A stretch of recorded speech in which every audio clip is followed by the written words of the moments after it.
Why would a sound wave, discovered miles beneath the Pacific, shatter the fabric of your entire digital life? And why is that discovery the worst thing to ever happen to modern civilization?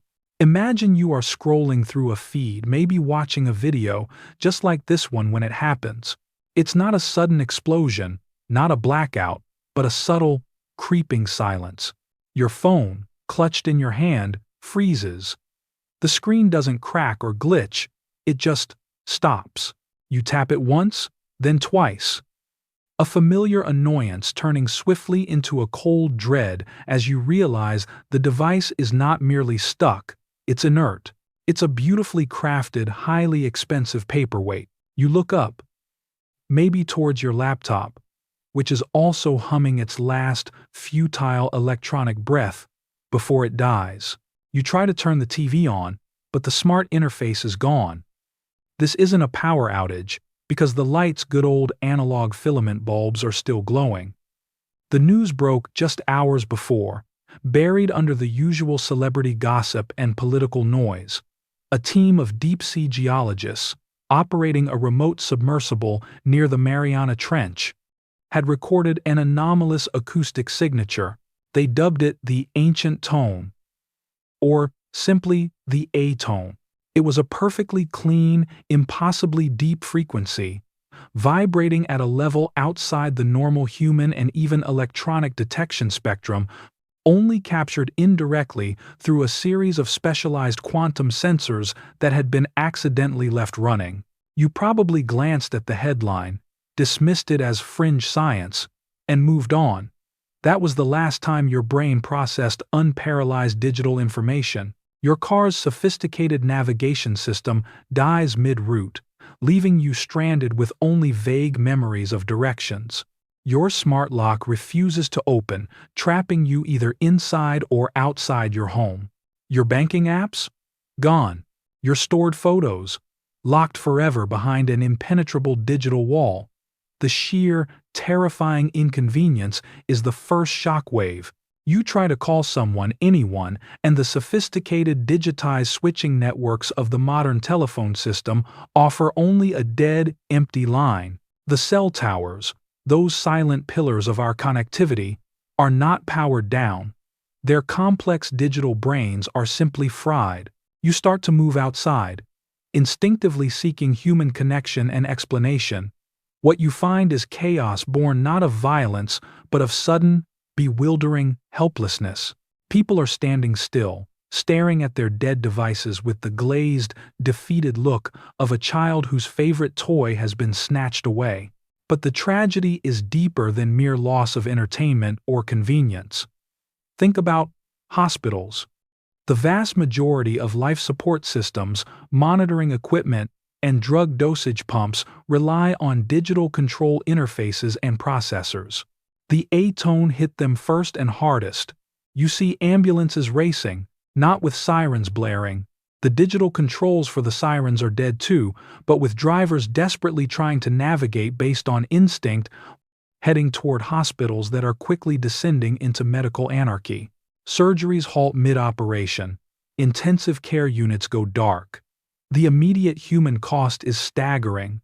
A silent, unseen massacre orchestrated by a sound no one could actually hear in the traditional sense. The true horror of the A-tone lies in its selectivity. It wasn't an EMP. It didn't kill all electronics. Old, purely analog systems, the radio in your grandmother's kitchen, the old-fashioned wall clock, the simple circuits of a bicycle light, they all continue to function perfectly. It's the digital processing unit, the very soul of the modern world's complexity, that it specifically targets. The A-tone appears to interact or interfere with the quantum state of silicon at the point of digital computation. It is, terrifyingly, a sound that breaks the language of binary code itself. It's a vibrational assault on the concept of 0 and 1. You wander into a supermarket, hoping to buy supplies, only to be met by blocked checkout aisles. The sophisticated point-of-sale systems, the barcode scanners, the inventory trackers all dead. The remaining staff try to calculate prices manually, But how do you price millions of items when you rely entirely on digital databases? Currency becomes an immediate issue. Credit cards are useless. The entire banking network, from the central ledgers to the local card readers, has been wiped clean of its digital memory. Cash, physical, tangible cash, is suddenly king again. But the ATMs are, of course, completely unresponsive. The entire system of global finance, which rests on the instantaneous transfer of digital information, has simply ceased to exist. You realize that your personal wealth, the digits you saw in your banking app yesterday, were never truly real. They were just an agreement, a digital ghost. And that ghost has been exorcised by the atone. You watch as the lights in the distance, the huge, coordinated urban grids start to flicker. Not because the generator stopped, but because the highly complex, digitally managed distribution network failed. Power plants are still burning fuel, but without the digital governors, sensors, and remote controls, the electricity cannot be reliably routed.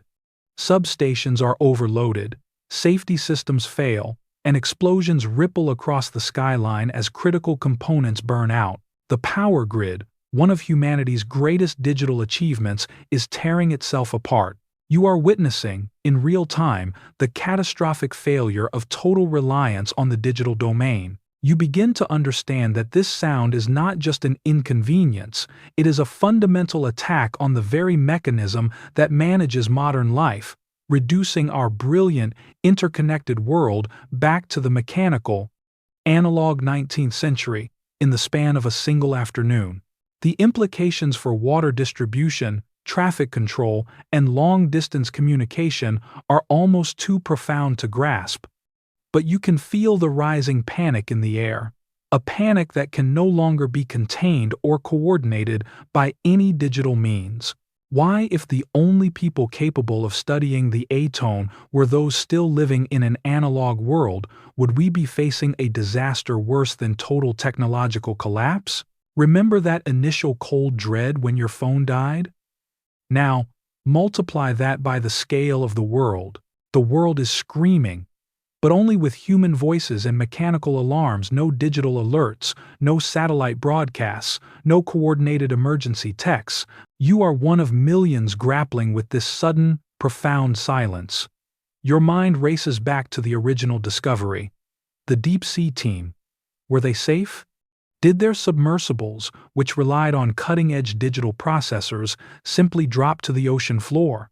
The only way to find out is through the last functioning forms of communication: shortwave radio and hardwired analog telephone lines, the few that still exist outside the main digital switching systems. You desperately seek out an old ham radio operator, someone whose passion for obsolescence suddenly makes them the most valuable person on Earth. What you learn from the scattered, crackling, and often unreliable radio transmissions is terrifying. The atone is not a single, isolated event. It is a continuous emission. It's still vibrating, still radiating from the deep Pacific. Scientists who had been studying the phenomenon were caught completely off guard. They hadn't been able to isolate the core frequency because it operates outside the standard physics models of acoustic vibration. It doesn't move through air or water like a normal sound. It seems to be propagating through the quantum fields that underpin matter itself. It doesn't move through air or water like a normal sound. It seems to be propagating through the quantum fields that underpin matter itself. The sound doesn't damage the silicon. It forces the quantum state that allows binary computation to become unstable, causing a total data collapse. Think of it less as a sound and more as a perfectly tuned anti-digital wave. The race to understand it is maddeningly slow. All the advanced diagnostic tools, the supercomputers, the high-resolution digital microscopes, the terahertz analyzers, are useless. To study the atone, scientists are forced to rely on 19th and early 20th century technology. Old oscilloscopes with CRT screens, mechanical calculators, analog film for recording data, and slide rules. Imagine trying to solve the complexity of quantum entanglement using only the tools of Nikola Tesla. This forced regression means weeks of delay just to process data that, yesterday, could have been analyzed in seconds. This inherent lag is killing any chance of a quick fix. You realize the military response is also crippled. Modern militaries are defined by their digital superiority, GPS-guided missiles, networked command structures, digitized communications. Planes fall from the sky because their flight control computers fail. The global nuclear arsenal, thankfully, is mostly safeguarded by mechanical fail-safes and robust analog systems designed specifically for EMP or digital failure, but the command and control structure to launch or even monitor them is shattered. The world is protected from a nuclear winter only by the sheer, terrifying incompetence of digitally dependent command chains to act.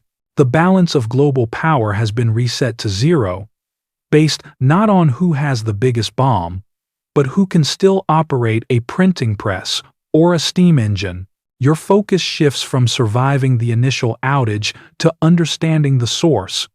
Radio transmissions report that the initial sonar readings point to a massive, submerged geological structure, almost perfectly geometric, hundreds of miles across. Your focus shifts from surviving the initial outage to understanding the source. Radio transmissions report that the initial sonar readings point to a massive, submerged geological structure, almost perfectly geometric, hundreds of miles across. This suggests two impossible things. Either a previously unknown ancient Earth civilization achieved technology far beyond our comprehension, or it's something extraterrestrial, a silent, deeply buried machine emitting this destructive frequency. The thought sends a shiver down your spine. We didn't discover a sound, we activated a deep-sea sentinel. As weeks turn into a month, the secondary failures start.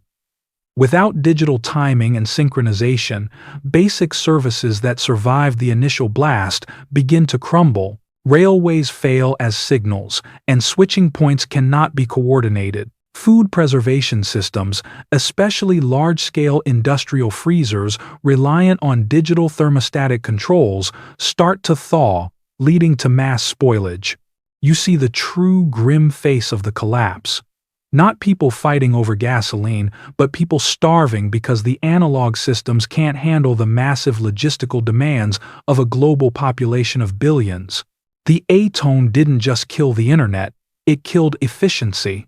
The only breakthrough comes from an eccentric physicist who was already working on pure analog computing, believing digital was a dead end. Using old, vacuum tube-based analysis tools, he publishes a crackling broadcast. The A-tone is not random. It's a complex. Repeat I. Remember the fear you felt when the grid began to fail? Now, you live it. You are plunged into a world where true scarcity reigns, not because resources disappeared, but because the ability to move them collapsed. Cities. Those monumental expressions of digital efficiency become death traps. The highly complex plumbing systems, pumps, filtration sensors, pressure regulators, all digitally governed, fail sporadically or stop entirely. The tap water you took for granted now runs dry or, worse, comes out tainted and unsafe. You must learn the oldest skill: finding clean water, boiling it on a wood-burning stove, if you're lucky enough to find one, and guarding it fiercely. Your survival is now measured in gallons and calories, not gigabytes and dollars. The retreat to the analog age is brutal and immediate. Suddenly, skills you considered quaint map reading, foraging, basic mechanics, gardening are lifelines. You see the sheer physical labor required to run the world without microprocessors.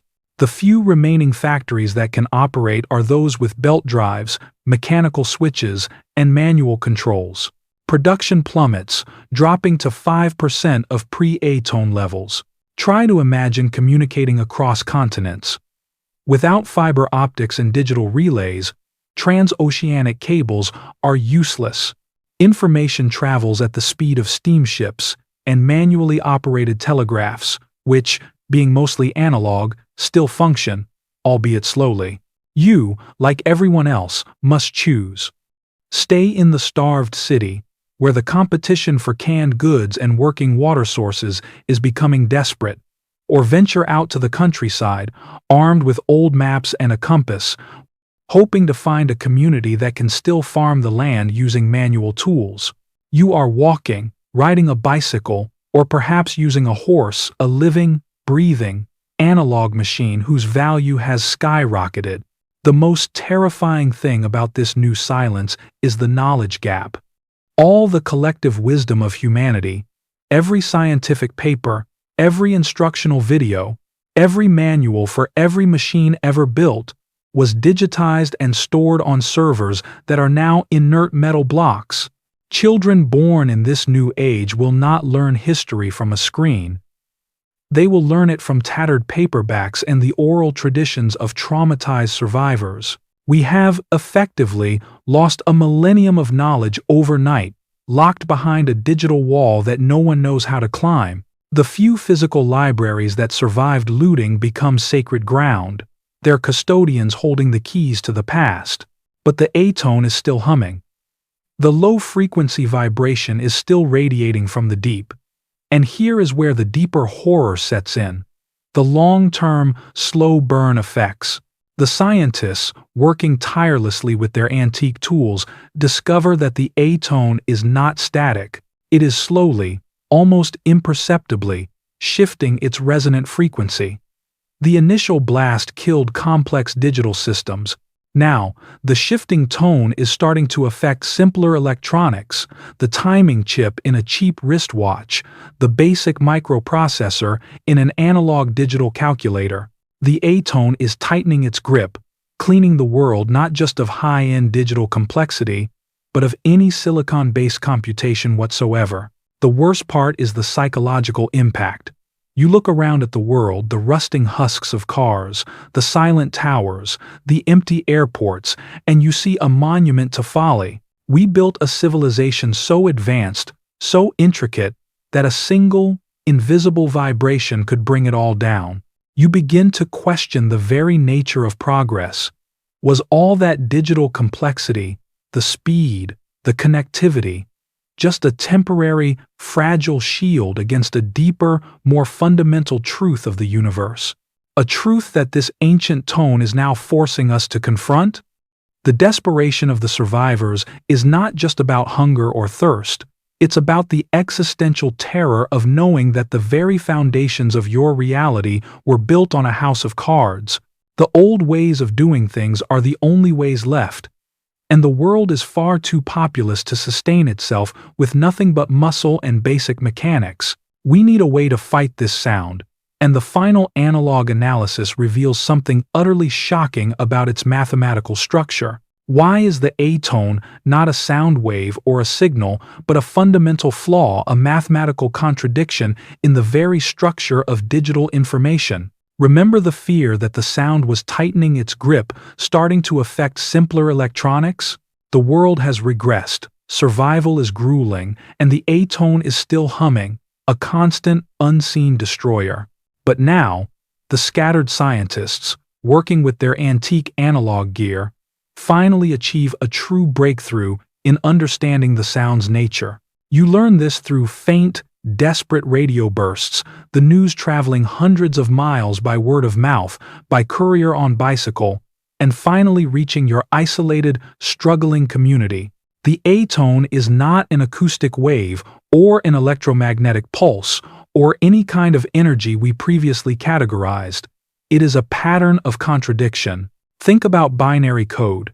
It's built entirely on the distinct, absolute difference between 0 and 1, or neither. This isn't damage, it's a logical breakdown. It's the sound of the universe whispering, "This logic is flawed." It acts like a quantum error correction wave, but instead of fixing an error, it is defining the entire digital system as the error. Imagine building a bridge based on the premise that $1 plus 1 equals $3. The bridge holds up fine until the A-tone arrives, which is the vibrational manifestation of the truth. $1 plus 1 equals $2. The contradiction causes the foundation of your digital bridge to instantly crumble. The scientists realize the sound is not a weapon of an alien race, but potentially a natural cosmic constant that we, in our hubris, manage to accidentally exploit and then violate with our digital technology. Our microprocessors and the logic of our binary code were an anomaly in the universe's underlying physics, and the A-tone is merely the universe reasserting its fundamental, non-digital order. You learn that the geometric structure found deep beneath the Pacific is likely not a machine, but a resonator, a massive, ancient crystal formation that has been passively absorbing and concentrating this natural frequency for millennia, like a giant tuning fork. The deep-sea drilling and geological surveys of the initial team didn't discover the sound. They disturbed the crystal's equilibrium, causing it to actively radiate the concentrated contradiction outwards. We woke up the fundamental law of the universe and pointed it at our own digital infrastructure.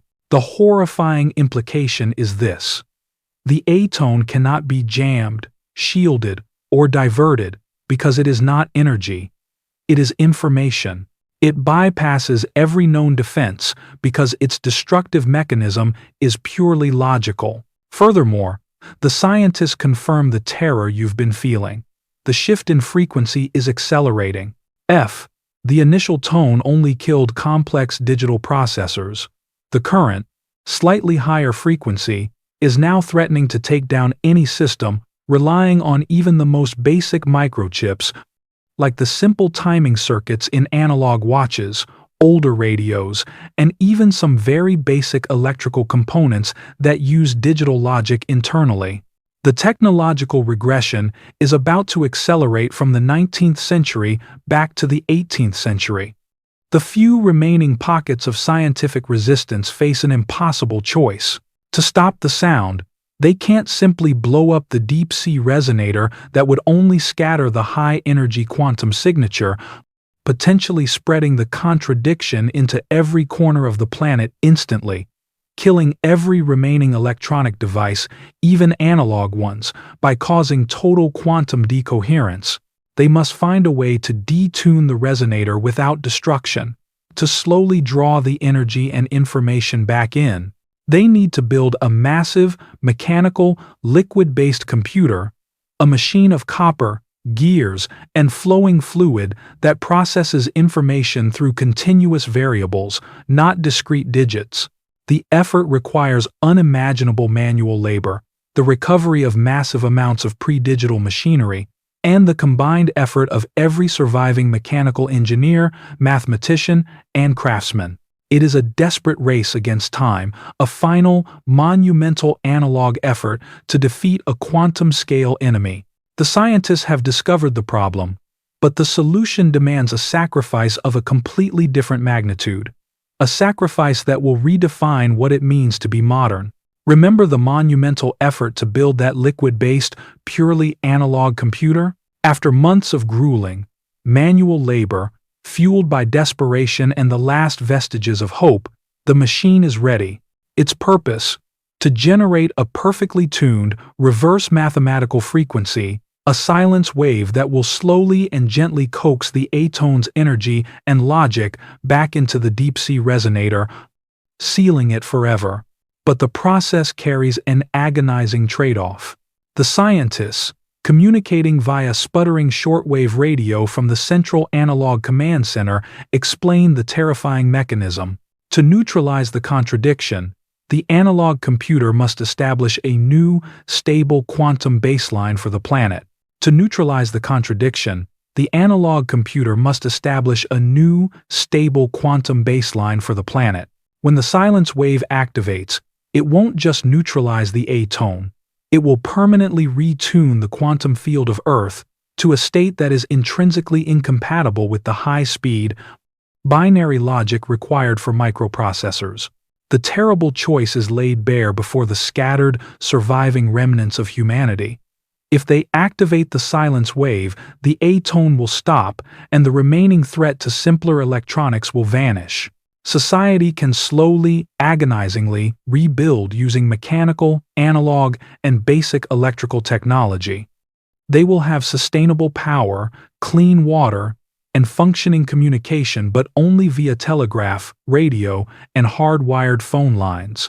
However, every form of digital computation, from a simple calculator to a powerful supercomputer, will become physically impossible forever. The fundamental constants that permit the efficient functioning of silicon-based binary logic will be subtly shifted, making the concept of a microchip moot. The digital age, your age, will be a historical anomaly, a brief, glittering flicker of complexity that is now extinguished for good. You stand in your community, listening to the crackling radio transmission of the chief engineer giving the countdown. It means your children, and their children, will never know the internet. Instantaneous global travel coordination, genetic engineering driven by powerful computers, or the kind of medical diagnostics that required a petabyte of data. They will live in a world defined by the speed of physical labor, the limits of analog measurement, and the slow pace of terrestrial communication. The complexity and speed that defined your life, that gave you access to everything, everywhere, all at once, will be a myth. The countdown reaches zero. You hear a sound through the radio, not a violent noise, but a deep, resonant hum far grander and more soothing than the A-tone. It's the sound of the universe settling back into its non-digital order. You feel a faint vibration, not destructive, but final. You wait. You watch the few remaining low-end digital devices that had resisted the A-tone's latest shifts. A small, battery-powered digital clock, a simple LED counter, and you watch them flicker and die. Not from disruption, but from a fundamental change in the rules of reality. They simply cannot exist in this new quantum environment. The silence that follows is profound. The A-tone is gone. The world is safe, but it is fundamentally changed. The digital ghost that haunted the earth is finally laid to rest. You look at your dead phone, not with dread, but with a strange sense of historical detachment. It is an artifact from a lost age, a symbol of a dream of limitless complexity that the universe itself deemed too fragile, or perhaps too ambitious, to sustain. You realize that sometimes the only way to survive a profound truth is to consciously embrace a simpler reality. But now, as you look up at the night sky, illuminated only by stars and the occasional gas lamp, a chilling thought occurs. If the A-tone was merely a natural constant that we accidentally activated, what other constants are out there? What other fundamental rules of reality are we unknowingly violating with the analog technologies we are now desperately trying to rebuild?